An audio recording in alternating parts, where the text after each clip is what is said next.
¿Qué tal a todos? Les habla el enfermero Dante Leyes. Hoy vamos a ver un tema súper importante, no solo para cuando tienen que dar un examen final, ¿no? Que es el tema de diabetes mellitus, un tema que entra siempre en cualquier examen parcial o final, va a estar presente. Eh, Tiene mucha relevancia ahora cuando vemos la epidemiología, vamos a entender por qué. Y este es un tema que, como les digo, siempre es tomado y por ende siempre tiene que ser estudiado y entendido. Vamos a ver qué objetivos les preparé para hoy. Yo quiero que ustedes puedan comprender la regulación de la glucemia, ¿no? De forma sencilla, identificar los tipos de diabetes mellitus que hay, reconocer la fisiopatología de la diabetes mellitus, conocer formas de control de glucemia. Por último, lo voy a dividir en 4 partes a este video. En este primer video vamos a ver la introducción a lo que es la diabetes. Luego vamos a ver lo que es complicaciones agudas, luego crónicas en otro video y por último el tratamiento farmacológico para el paciente diabético. Así se hace un poco menos pesado todo este tema. Regulación de la glucemia. Primero que nada, partamos por el órgano principal en esta regulación, que va a ser el páncreas. El páncreas está constituido por 4 tipos de células. Las células alfa, células beta, células delta y células PP. Las 3 primeras van a tener una función endógena y la última es la que tiene una función exógena en la digestión. Vamos a centrarnos primero en lo que es las células alfa. Las células alfa van a secretar una hormona denominada glucagón, que tiene su función principal es la de aumentar la glucosa en sangre. Va a tener un efecto hiperglucémico. Va a ser secretada en momentos de hipoglucemia y va a estimular al hígado a que degrade el glucógeno a glucosa. Del otro lado, la otra hormona contrarreguladora va a ser la insulina, ¿no? Y esta es la que vamos a hacer hincapié durante toda esta patología. Lo que va a hacer la insulina es que la glucosa la va a transformar en glucógeno y va a poder ser almacenada por el hígado. Se va a liberar en momentos de hiperglucemia, ¿no? Cuando esta glucosa plasmática aumenta, es cuando se va a liberar la insulina. Y va a promover la difusión, ¿no?, de la glucosa a través de los tejidos. Hay órganos como el cerebro que no necesitan insulina para poder captar la glucosa, pero el músculo esquelético es uno de los tejidos que es insulino dependiente. Las células delta, que acá no figura, segregan algo que se denomina somatostatina, que va a regular al glucagón y va a regular a la insulina. Haciendo un gráfico o una analogía, básicamente la insulina es la llave para que la glucosa pueda entrar a la célula y pueda ser aprovechada como energía. Dice acá, sin la presencia de insulina, la glucosa no puede ingresar a la célula y por ende queda en el torrente sanguíneo, que es esto lo que le pasa al paciente diabético. Entonces vamos a definir la diabetes mellitus como una enfermedad crónica y que tiene el potencial de incapacitar a la persona que lo padece en caso de que no tenga control sobre su glucemia.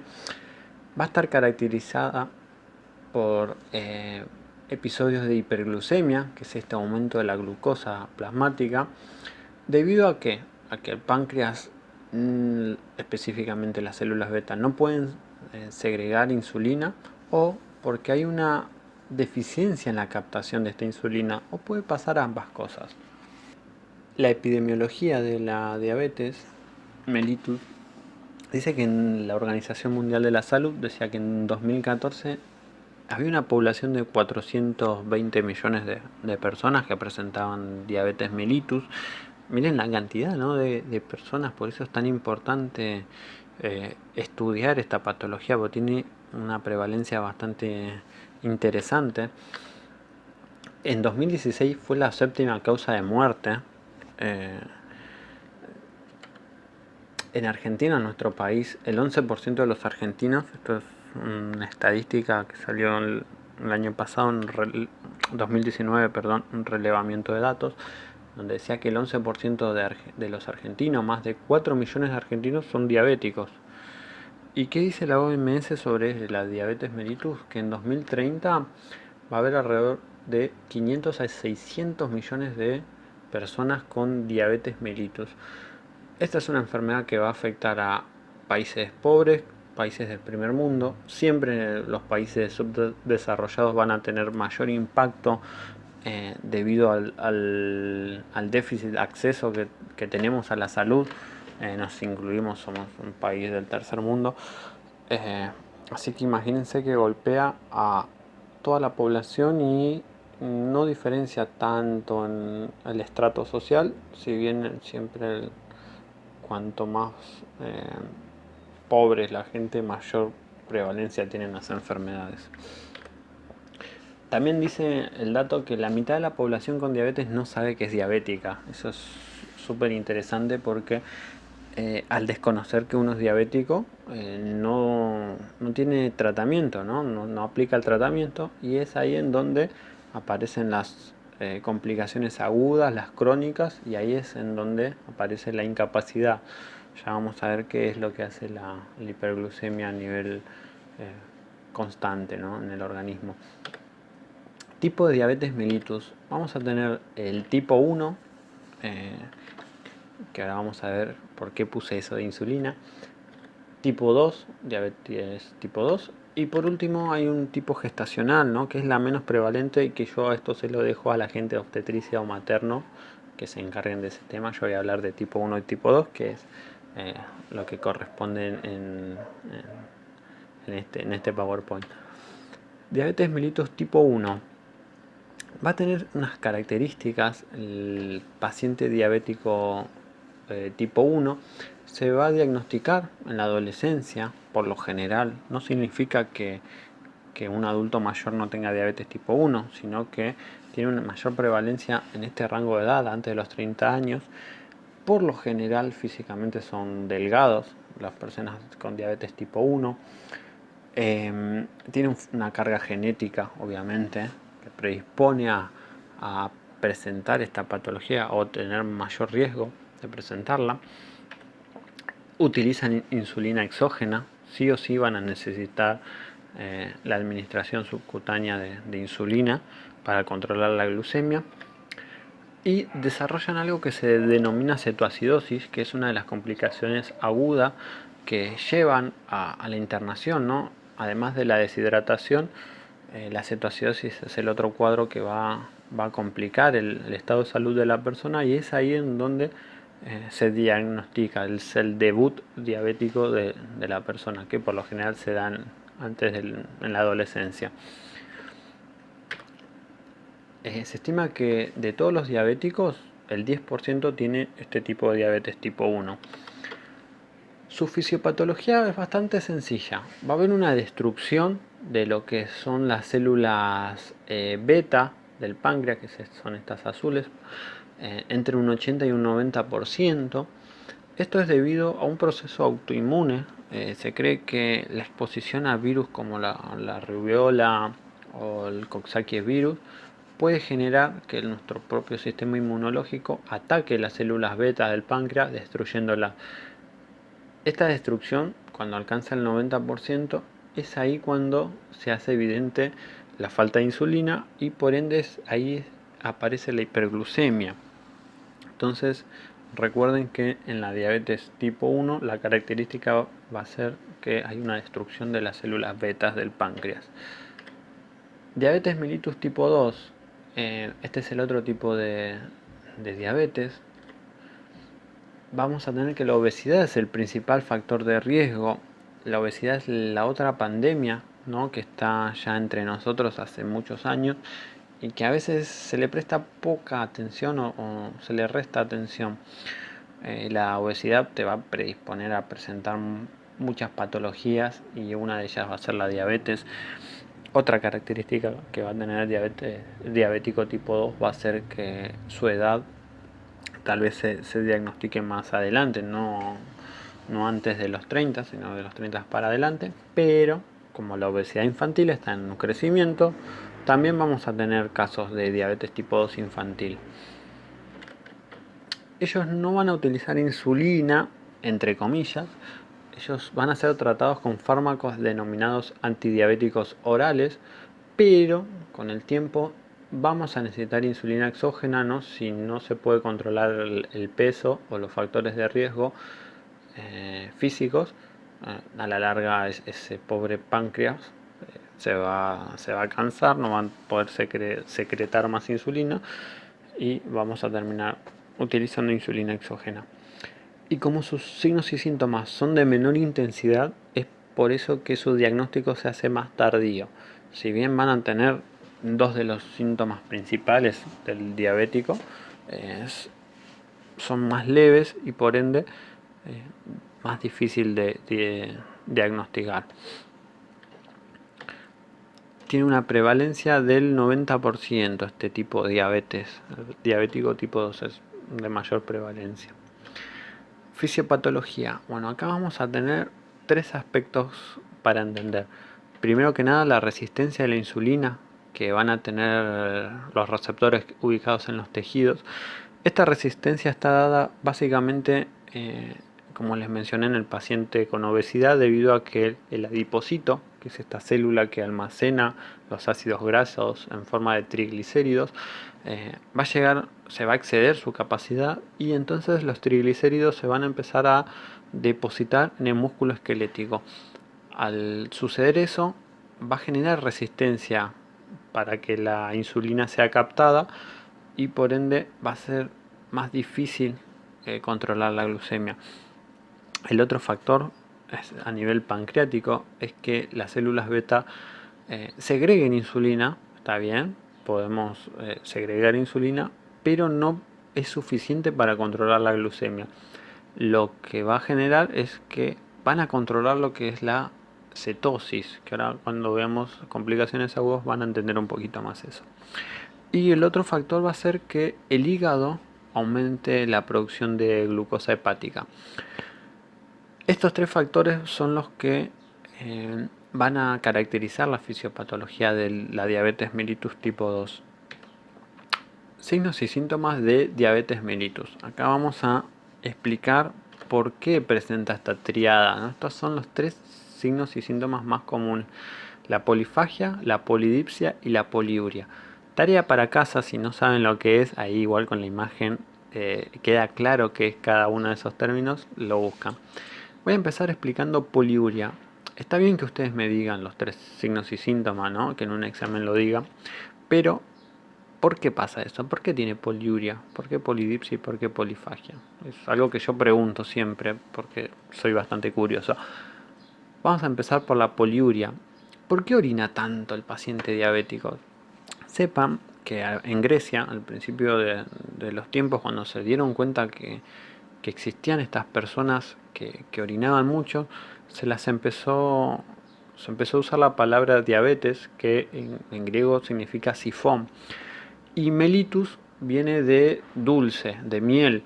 O sea, ellos veían que estas personas orinaban y su orina era dulce. No sé si la probaron, la verdad que no llegué a tanto, pero no llegué a investigar tanto, pero eso es lo que dice la historia de la diabetes. Orinan mucho y orinan dulce. Entonces, ¿por qué pasa eso? Al haber hiperglucemia, aumenta la osmolalidad de la sangre y eso aumenta el flujo de sangre renal. O sea, hay más sangre a nivel renal y por ende hay mayor filtrado. ¿Y por qué es dulce? Porque empieza a producirse algo que se llama glucosuria. O sea, se empieza a eliminar glucosa en la orina. Eso no suele pasar cuando la glucemia es mayor a 180. Bien, orina mucho.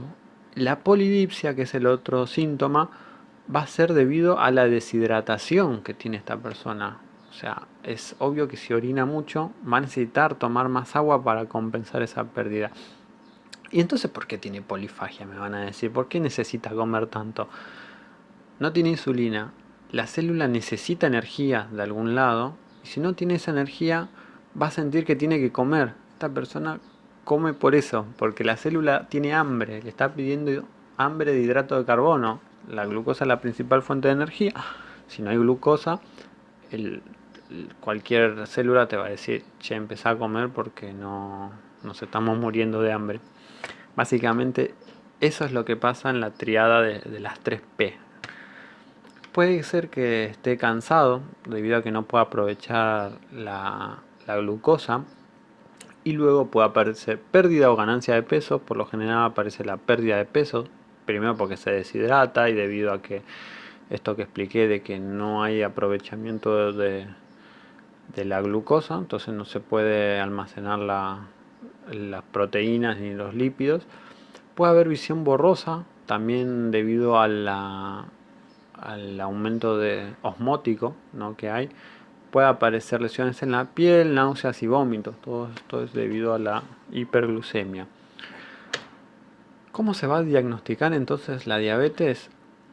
Una de las pruebas más utilizadas en el ámbito hospitalario va a ser la glucosa sanguínea en ayuno. Está seguro, todos se le hicieron en algún momento, en algún preocupacional, cuando van a buscar trabajo te lo van a hacer, o cualquier laboratorio de rutina te va a pedir glucemia.